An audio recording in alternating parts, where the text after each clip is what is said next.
आज की कहानी है सर्वाइवल गिल्ट और एक खतरनाक खेल की। तो वीडियो शुरू करने से पहले चैनल को सब्सक्राइब करना ना भूलें, क्योंकि आपका एक सब्सक्राइब हमें और बेहतर कहानियां लाने का हौसला देता है। इससे हमें मोटिवेशन मिलता है। कहानी की शुरुआत साशा नाम की एक युवती से होती है, जो तंबू के अंदर एक घायल व्यक्ति का सावधानी पूर्वक इलाज कर रही है। पता चला है कि उसने रात वहीं बिताई थी, अपने पर्वतारोहण साथी टॉमी के साथ पहाड़ की चोटी पर। काम खत्म करने के बाद वे दोनों अपनी चढ़ाई जारी रखते हैं, लेकिन काफी कोशिश के बाद साशा फिसल गई और फाउल हो गई। सौभाग्यवश उस समय यह स्पष्ट हो जाता है कि वे शिखर तक पहुंचने के लिए कई दिनों से प्रयास कर रहे हैं, लेकिन वे बार बार उसी जगह पर असफल हो जाते हैं। साशा दोबारा चढ़ने की कोशिश करती है और इस बार उसे चोट लग जाती है।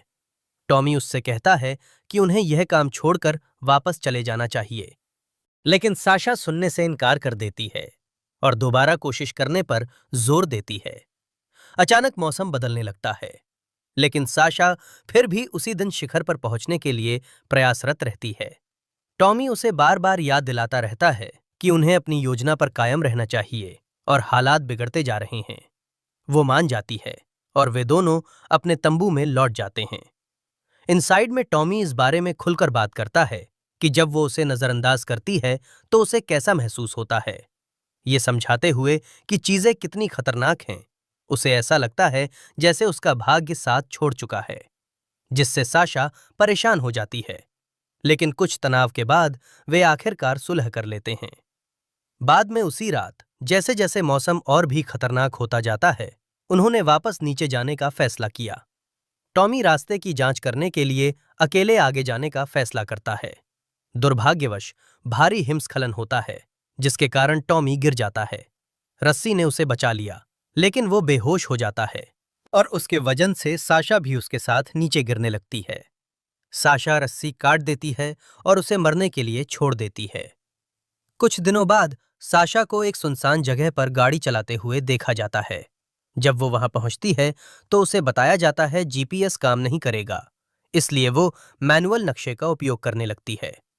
कुछ देर गाड़ी चलाने के बाद आराम करने और खाना खाने के लिए एक जगह मिल जाती है। वहां बैठे बैठे उसे टॉमी की यादें सताने लगती हैं। वो अपनी यात्रा जारी रखती है और अंततः वो एक ऐसी दुकान पर रुकता है जो लापता लोगों के पोस्टरों से भरी हुई है। एक मजदूर उसके पास आता है और उसे चेतावनी देता है और उसे ज्यादा गहराई में न जाने की सलाह देते हुए।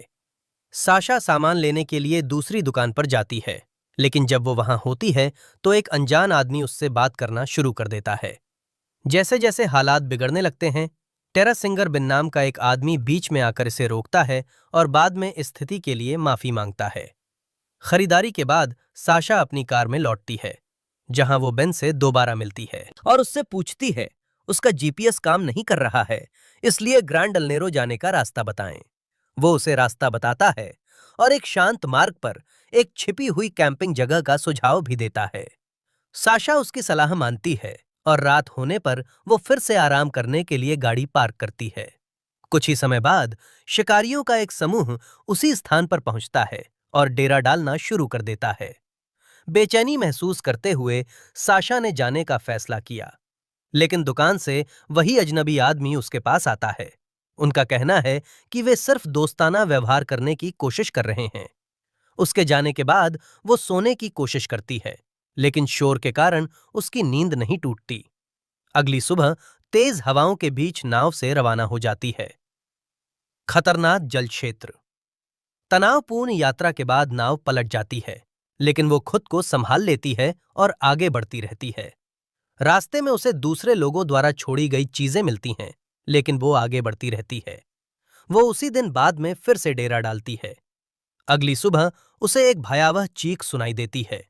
दूर से कुछ दिखाई देता है और वो जांच करने जाता है, लेकिन उसे कुछ नहीं मिलता। जब वह लौटती है तो उसे अपने तंबू के अंदर एक सांप मिलता है। आगे बढ़ने का निर्णय लेते हुए साशा जंगल में और अंदर जाती है, जहां उसे मिलता है एक ऐसा आश्रय स्थल जो किसी के वहां रहने के संकेत दिखाता हो। जब वह चारों ओर देखती है तो उसे एहसास होता है कि ये बेन का है। साशा बताती है कि किसी ने उसका सामान चुरा लिया है। जिसमें उसका फोन और खाना भी शामिल है। बेन माफी मांगता है और कहता है कि वह भाग्यशाली है क्योंकि वह हमेशा अतिरिक्त सामान अपने साथ रखता है और उसकी मदद करने के लिए हमेशा तैयार रहता है। साशा मान जाती है और वह उसे खाना भी देता है। जब साशा पूछती है कि वह इतना उदार क्यों हो रहा है, बेन का कहना है कि यह उसकी मां की वजह से है, जो इसका इस्तेमाल करती थी। उसे बचपन में ही इस जगह पर लाना, लेकिन हालात तब और भी भयावह मोड़ ले लेते हैं जब बेन यह खुलासा करता है कि उसने उसे वहां देखा था। वह सोचती है कि उसने पिछली रात शिविर स्थल पर क्या किया था। साशा जाने का फैसला करती है, लेकिन तभी उसकी नजर उस व्यक्ति पर पड़ती है और उसका तंगन उसके पास ही रह जाता है। वह सहज भाव से कहता है कि उसे यह पसंद आया। कुछ ही समय बाद बेन वह अपनी खोई हुई चीजें निकालती है, लेकिन फिर अचानक वह उसकी ओर तीर तानता है और संगीत बजाना शुरू कर देता है। वह अपने खेल के बारे में बताता है। साशा को जंगल में भागने के लिए कुछ समय दिया जाता है और उसके पास उतना ही समय है जितना गाना बज रहा है। जैसे ही यह शुरू होता है, साशा अपना बैग पकड़ती है और जितनी तेजी से हो सके भागती है। अंततः वह अपनी नाव तक पहुंच गई और पानी में कूदकर भाग निकली। गाना खत्म होने पर बेन उसका पीछा करना शुरू कर देता है। उसकी नाव फिर से पलट जाती है, जिससे उसे वापस जमीन पर लौटना पड़ता है। जैसे ही वह भागती है, उसे कुछ आवाजें सुनाई देती हैं और वह उनका पीछा करती है। बेन एक तीर चलाता है, जिससे एक तीव्र पीछा शुरू हो जाता है। एक तीर उसके बैग पर लगता है, जिससे वह एक चट्टान से नीचे गिरकर तेज बहते पानी में जा गिरती है। एक भीषण संघर्ष के बाद साशा बच जाती है और बाहर निकलने में कामयाब हो जाती है। वह कपड़े बदलती है, जल्दी से खाना खाती है और आगे बढ़ती रहती है। वह पथरीले इलाके से चढ़ती है और अंततः एक पहाड़ की चोटी पर पहुंच जाती है। वह बेन को ढूंढने के लिए आसपास के इलाके को स्कैन करती है, लेकिन पहले तो उसे वह दिखाई नहीं देता। तभी अचानक उसे उसकी आवाज सुनाई देती है और वह उसे अभी भी उसकी तलाश करते हुए देखती है। जब वह उसे देखता है तो वह फिर से उसका पीछा करना शुरू कर देता है, लेकिन साशा एक बार फिर चट्टानों के बीच छिपने में कामयाब हो जाती है। अंततः वह चला जाता है, जिससे उसे भागने का मौका मिल जाता है। बाद में वह उसे पास में तैरते हुए देखती है और इस अवसर का लाभ उठाकर अपनी नाव तक पहुंच जाती है। जैसे ही वह उसे खोलने की कोशिश करती है, अचानक उसे किसी चीज से चोट लगती है। पानी में एक जाल बिछाया था, जिसमें उसका पैर फंस गया। वह तुरंत वहां पहुंचता है और उसे नदी से बाहर खींच लेता है। जैसे ही वह उसे खत्म करने वाला होता है, साशा उस पर काली मिर्च का स्प्रे कर देती है। जब तक वह ठीक हो रहा है, लेकिन जैसे ही वह नियंत्रण हासिल कर लेता है, वह फिर से हमला करता है। संघर्ष के दौरान वह उससे स्प्रे छोड़ने की मांग करता है। जब साशा उससे पूछती है कि क्या वह इसे खेल समझता है, तो वह कहता है कि यह खेल नहीं, बल्कि एक अनुष्ठान है। वह उसे बांध देता है, लेकिन उसकी हत्या नहीं करता। उसका कहना है कि उसके पास चीजों को आसान तरीके से करने या कठिन तरीके से करने का विकल्प है। जैसे ही बारिश शुरू होती है, वह अपने अनुष्ठानों के महत्व के बारे में बात करता है। अगले दिन वह उसे अपनी नाव में ले जाता है। साशा उससे बातचीत करके उसका ध्यान भटकाने की कोशिश करती है, जबकि चुपके से भागने का प्रयास करती है, लेकिन वह यह देख लेता है और उसे पानी में धकेल देता है। वह संघर्ष करती है, लेकिन बच जाती है। अंततः वे गुफा तक पहुंच जाते हैं। अंदर जाकर पता चलता है कि उनमें से ज्यादातर ने इस तरह से लड़ाई नहीं की। उसके पास यह है और वह मानता है कि कुछ भी व्यर्थ नहीं जाना चाहिए।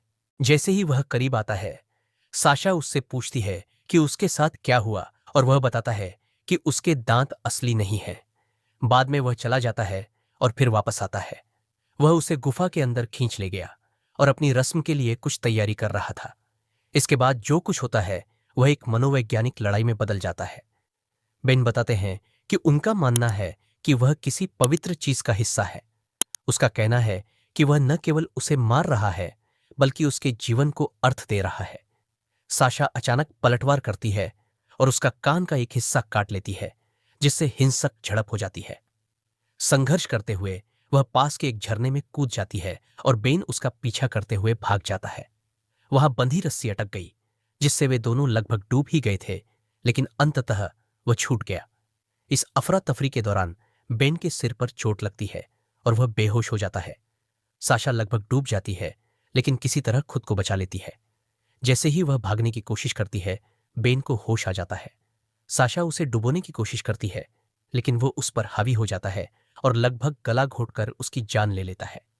फिर अचानक वह रुक जाता है और माफी मांगता है, जिससे वह उसे बख्श देता है। साशा ने उसी क्षण का फायदा उठाते हुए उस पर फिर से हमला करने की कोशिश की और पत्थर से उसकी टखने पर वार किया। वह भी घायल है, जबकि बेन को अपने टूटे हुए पैर से जूझना पड़ रहा है। उस रात वे दोनों उसी स्थान पर फंसे रहे और धीरे धीरे खून बहने से उनकी मृत्यु होती रही। कुछ दिनों बाद उसके पैर में संक्रमण हो जाता है। उसे बताता है कि यह लगभग 12 दिन की पैदल यात्रा है। वह उससे कहती है कि उन्हें उसी दिन पहाड़ की चोटी पर पहुंचना होगा, या फिर वह अकेले जाने से पहले उसके मरने का इंतजार करेगी। वह उसे चढ़ाई में मदद करने की पेशकश करती है, इस शर्त पर सहमत होता है कि शिखर पर पहुंचने के बाद वह उसे छोड़ देगा। वे चढ़ाई शुरू करते हैं। साशा नेतृत्व कर रही होती है। एक समय पर बेन को कुछ गड़बड़ महसूस होती है और वह उसे नीचे खींच लेता है, लेकिन वह ठीक हो जाती है और आगे बढ़ती रहती है। अंततः वह खुद को सुरक्षित कर लेती है और रस्सी प्रणाली को नियंत्रित करती है। वह किसी तरह उससे खुद को मुक्त करने में कामयाब रही। अंत में वह बेन को बांधने वाली रस्सी को छोड़ देती है, जिससे वह नीचे गिरकर मर जाता है। वह हिम्मत नहीं हारती और आखिरकार शिखर पर पहुंच जाती है। उसके बाद वह आगे बढ़ती है। वह जंगल में तब तक भटकती रही जब तक अंततः उन लोगों के परिवारों को राहत मिली जो गायब हुआ। ये कहानी हमें सिखाती है कि कभी-कभी जिंदा रहने के लिए सबसे कठिन फैसले लेने पड़ते हैं। अगर आपको ये कहानी पसंद आई तो वीडियो को लाइक करें और चैनल को सब्सक्राइब करना न भूलें, क्योंकि ऐसी ही दिलचस्प कहानियां हम आपके लिए